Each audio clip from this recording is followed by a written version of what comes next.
So I said, okay, out of those 9 organizations that I could recognize, let me see if I can contact them and interview them. So I sent emails out to CORE, CBSU, EUI, BATS, 100 Strong, NAACP, oh gosh, NSB, and ACA. I'm sorry, I can't think of the other one. So out of those 9 that I did email, only 2 got back to me, which was ACA and CBSU. So I said, okay, well, I'm a part of ACA and I'm also a part of CBSU. So it should be really interesting to talk to, you know, girls that I see on a daily basis, you know, how they think on a executive board level of their organization. So the questions that I asked them, were, what student organization are you a part of? What is your motto? What is your purpose of this organization? Aside from General Assembly meetings, what are some of the other ways that your organization reaches out to its members? How does it make you feel knowing that underclassmen are not aware of Black student publications of their own race? How can your organization fix this problem? And how aware are you of other African American organizations on campus? And do you notice a lot of student writing that is written by other people of African American descent? So the results that I got were quite similar. You know, I spoke to the president of ACA and I spoke to the secretary of Central Black Student Union. They gave us their motto, ACA, making sure that Africans and African Americans are aware of the diaspora of Africa. And then for Central Black Student Union, it was something along the line of bringing like unity for African Americans and information so that they're aware of what's going on campus. But the one that I was really anxious to talk to was, of course, Central Black Student Union. So I threw in 2 questions to her. I said, do you think that your organization is social? And then I also asked her, how does it make her feel to know that there is an article written on ideals for everybody to see that her organization doesn't even seem useful anymore? So,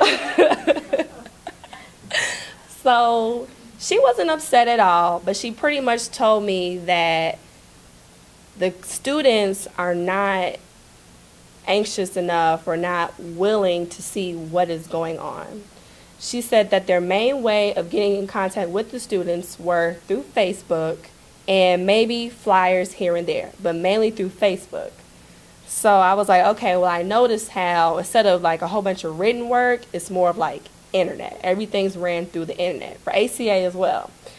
So she also said that it doesn't offend her that people don't think it's useful, but she also believed that it wasn't fair to Central Black Student Union that when they do put out events for the people don't respond back and go.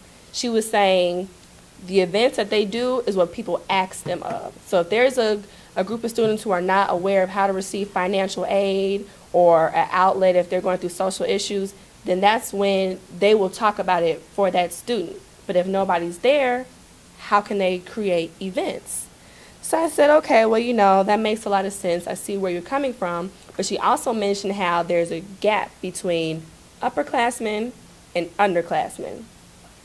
So my personal experience, I lived in FAR, which is predominantly African American and Asian. So the community was very small.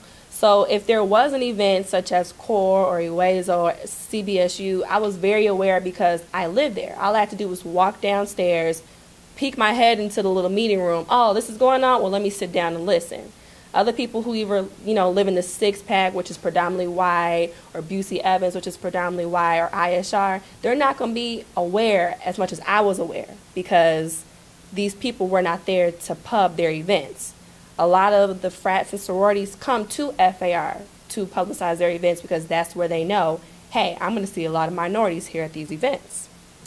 So in conclusion, I just feel like it's definitely a gap between the upperclassmen and the underclassmen.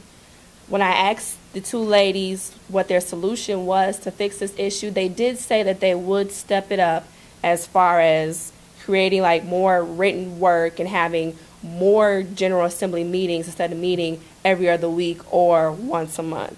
So I feel that once we do step our game up as far as the Black student organizations on campus, I feel like people would be more aware of what's going on, and it could inspire underclassmen to write for these events, because I know there are a lot of young journalists and people who are trying to write for newspapers, news anchors, that are trying to put their foot in the door, but they just really don't know how because they're not educated.